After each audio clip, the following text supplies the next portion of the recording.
I think nagsalita po si Secretary Manny Bonoan today. No, meron na pong mga ibang detalye yan. Pero next week, kami pong lahat, DPWH, DOTR, MMDA, kami po lahat ay magpipresenta nung kabuuan at pati na rin yung sinabi ng Pangulo na kailangan, while we have to do this now, no, after so many years ng patsi-patsing solusyon sa EDSA, kailangan, sabi ng Pangulo, gawin na natin ito ngayon. Pero sinabi din ng Pangulo na kailangan natin ng paraan para kahit papano maibsan natin yung padating na medyo mabigat na traffic dahil dito sa EDSA rebuild. So, lahat po yan i-announce namin sa susunod na linggo. I'm just curious lang, Seth, kung ano ba to sabay-sabay? May lane ba na maiiwan? How many lanes will be left? Sinabi naman po ng DPWH from the very start, lane by lane ang gagawin, no? At segment by segment. No? Lane by lane, segment by segment. Starting with the inner lanes. Again, uulitin ko, kahit naayusin yung inner lane, ang busway will remain. Lalabas lang tayo sa next lane palabas. No? So, magiging dedicated pa rin yun kasi hindi natin pwedeng isakripisyo ang commuter. No, kailangan kahit na inaayos natin ang EDSA, rebuild natin ang EDSA, nandyan pa rin ang EDSA busway carousel. And you have alternative routes rin? Opo, meron pong gagawin ng MMDA at meron pong, at yan po lahat i-explain po ng MMDA at ng DPWH sa susunod na linggo. Quick question lang po. In regards po sa pag-rebuild ng EDSA rehab, makikipag-ausap po ba tayo sa San Miguel Corporation yung regarding po doon sa wave? In fact, nakikipag-usap na po tayo as we speak. No? Kahit nung nakaraan pa, in-open up na natin ito.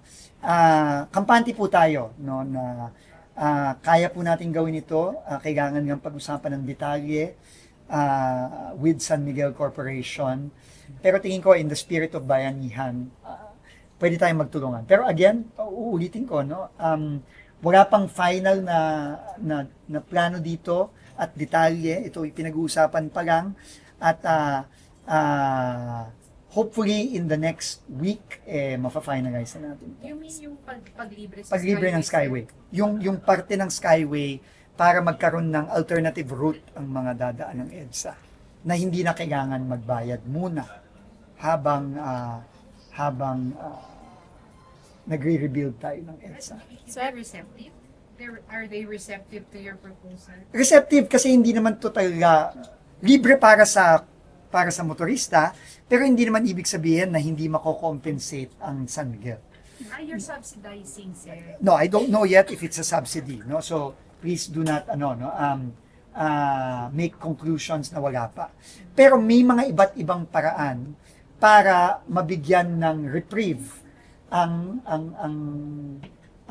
San Miguel, ang ating operator. No? Hindi lang naman subsidy ang paraan dyan. Marami pang ibang pwedeng gawin para naman makabawi ang San Miguel Corporation dun sa mabigat ding magiging revenue loss dahil ang mga motorista hindi kailangan magbayad dun sa segment na ma-identify para maibsan nga yung traffic sa EDSA. Sec, marami pong may concern na because of the rehabilitation baka gagrabe yung traffic.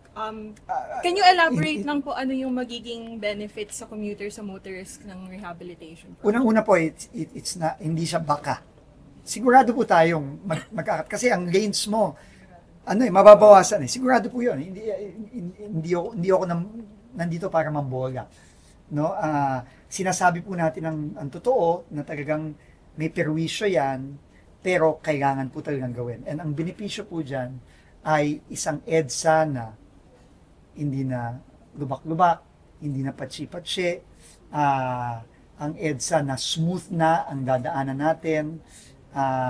At ngayon din po, ang isang magandang naging mungkahi ng mga advocates, ang EDSA na hopefully magkakaroon na ng totoong pedestrian walkway.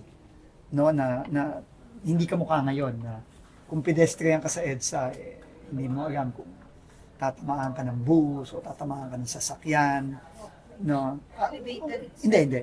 Pedestrian, ang tawag doon. Pedestrian sidewalk, pedestrian walkway. Na safe ang pedestrian na maglakad. Ngayon kasi, hindi. Pero Di ba? pagkatapos sex traffic pa rin. After we're done rebuilding it, the volume will still be the same. Well, ang volume, it will not be the same. Every year, tumataas ang volume ng sasakyan. No? Pero, ang sabi nga ng Pangulo, kailangan na natin itong gawin ngayon. Ang pag-rebuild ng EDSA ay hindi solusyon sa traffic. Whoever told you that is wrong. No? Ang solusyon sa traffic, ultimate solution ay mass transportation.